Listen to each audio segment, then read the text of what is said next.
Et si on vous parlait en toute simplicité? Un enjeu, c'est que en agence, quand un conseiller propose un investissement dit durable à un client, il s'agisse d'un produit qui soit vraiment durable. Épisode 5. Construire un monde plus responsable. Savez-vous comment les hommes et les femmes du Crédit Agricole œuvrent pour protéger ses clients? Avec la conformité. Dans l'épisode précédent, nous avons vu comment sécuriser les activités de nos clients en appliquant les sanctions internationales. Et aujourd'hui, nous allons parler d'un monde plus responsable. Au cœur de cet épisode, la finance durable. Pour en parler avec nous, Stéphanie Ortlieb, bonjour. Bonjour Nicolas. Vous êtes responsable ESG, conduite et anticorruption à la direction de la conformité groupe Crédit Agricole. Et Benjamin Morizet, bonjour. Bonjour Nicolas. Responsable du pôle conformité réglementaire pour LCL. Alors dans le domaine de la finance durable, on peut vraiment parler du poids des mots. Vert, durable, engagé, transition. Tous ces termes, ils ne s'utilisent pas à la légère car le risque, Stéphanie, c'est d'être accusé de greenwashing. C'est vrai, aujourd'hui, le durable, tout le monde en fait, tout le monde en parle. Alors, c'est très positif parce qu'on a besoin d'une mobilisation face à l'urgence climatique qu'on voit tous. En revanche, on peut parfois avoir le sentiment que c'est un peu trop. Tout devient vert, tout devient durable, les biscuits, les produits d'entretien et les instruments financiers. Être utile pour nos clients et pour la société, c'est, entre autres, accompagner nos clients dans ce labyrinthe qu'est la finance durable. Un enjeu, c'est qu'en agence, que ce soit en caisse régionale, chez LCL, en Italie, dans toutes les entités du groupe, quand un conseiller propose un investissement dit durable à un client, il s'agisse d'un produit qui soit vraiment durable, que le client comprenne ce qu'il souscrit, qu'il comprenne l'impact et qu'on évite la fausse promesse. Et donc ça veut dire qu'à la conformité, vous menez un travail important sur le sens de tous ces termes. Tout à fait. La direction de la conformité du groupe Crédit Agricole a réuni les directions de conformité et direction RSE de toutes les entités du groupe, de toutes les filiales. On s'est rendu compte qu'on n'utilisait pas forcément tout à fait les mots de la même manière et qu'il était dès lors indispensable de leur donner un sens commun. Ce sens commun qui permet que dans l'ensemble du groupe, on mette les mêmes réalités derrière les mêmes mots et ça jusqu'à ce qu'on en parle à nos clients. Alors si on prend un exemple concret, les placements financiers, ici la conformité, elle intervient dès la création du fonds d'investissement.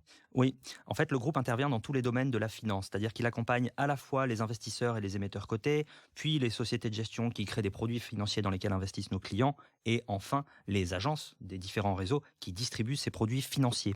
Dès lors, il fallait bien s'assurer que les mots seraient utilisés et compris de la même manière par l'ensemble des intervenants, clients inclus, pour que chacun comprenne les réalités opérationnelles que ça véhiculait, et dès lors, pourquoi on répondait à la promesse qu'on faisait. En agence, qu'est-ce qui a changé pour prendre en compte tous ces aspects de durabilité ? Pas mal de choses déjà, mais en fait, on n'en est qu'au début et ça va prendre du temps. Si on prend l'exemple de l'épargne. Alors, la réglementation a évolué pour orienter les flux d'épargne vers le financement de la transition. Alors ça, c'est très bien. Pour mettre ça en place, on doit questionner nos clients de manière systématique sur leurs préférences en matière de ESG, et ça selon 3 critères. Alignement taxonomie, alignement SFDR, prise en compte des incidences négatives. Alors, c'est des concepts qui sont super techniques, qui sont très compliqués à appréhender, que ce soit par nos conseillers qui ont 10 000 autres choses en tête, et également par nos clients. Notre objectif, c'est vraiment de travailler avec les autres départements pour s'assurer que quand on met en œuvre une réglementation, elle n'est pas juste mise en œuvre, mais elle est comprise et elle est appréhendée par tout le monde. Donc ici, ça ne va pas être uniquement une évolution technique qui met en place un questionnaire. Ça va être revenir à l'esprit de la réglementation, s'assurer que tout le monde a compris, qu'on a donné du sens et que tout ça, c'est intelligible pour nos clients et pour nos conseillers.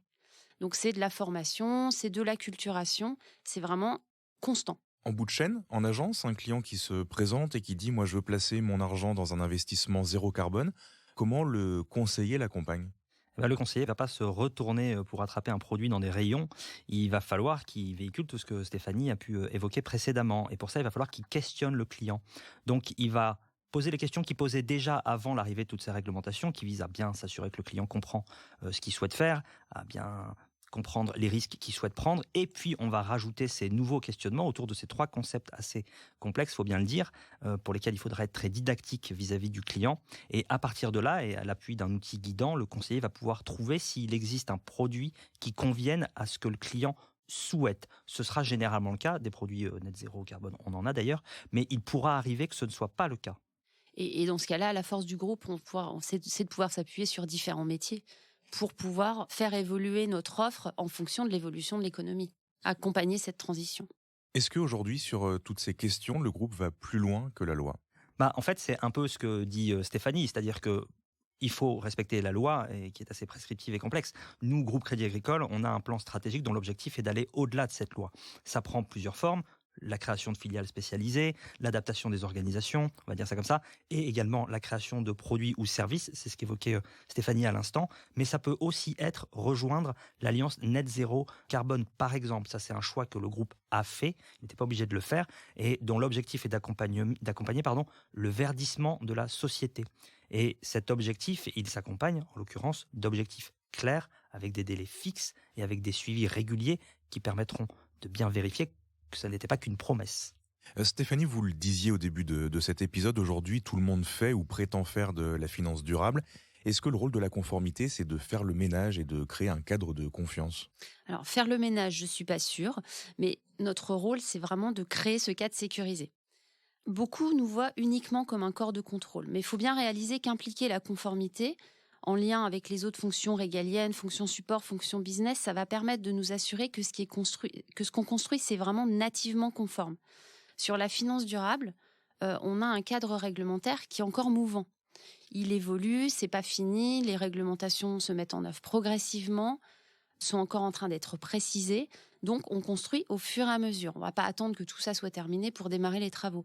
On construit des petites briques, et le fait d'impliquer la conformité, au même titre que les autres fonctions d'ailleurs, ça permet de s'assurer qu'on est dans un cadre qui est de confiance, qui est sécurisé et qui est homogène. Finalement, en quoi la conformité contribue à la transition ? Alors notre rôle, il est multiple. On a parlé de la mise en œuvre des réglementations, ça c'est notre rôle de base. On a aussi ce rôle de prévention du risque de réputation auquel le groupe est exposé. Ça va passer par le respect de l'éthique au sens large, l'éthique sociale et environnementale, la prévention du risque de greenwashing et également, Benjamin en parlait, le respect des engagements volontaristes qui sont pris par le groupe. Et notre rôle, c'est vraiment de participer à cette construction, participer à la construction de ce nouveau monde, parce que c'est de ça qu'on parle, et d'œuvrer en faveur d'une finance durable qui soit éthique et qui soit respectueuse des engagements sociétaux. Merci beaucoup à tous les deux, Stéphanie Merci. Ortlieb, Benjamin Morizet. Merci Nicolas. Chaque jour en coulisses, les hommes et les femmes de la conformité accompagnent les clients et toute la société. Prochain épisode, répondre aux enjeux de société avec la conformité. Et si on vous parlait en toute simplicité, le podcast de la direction de la conformité.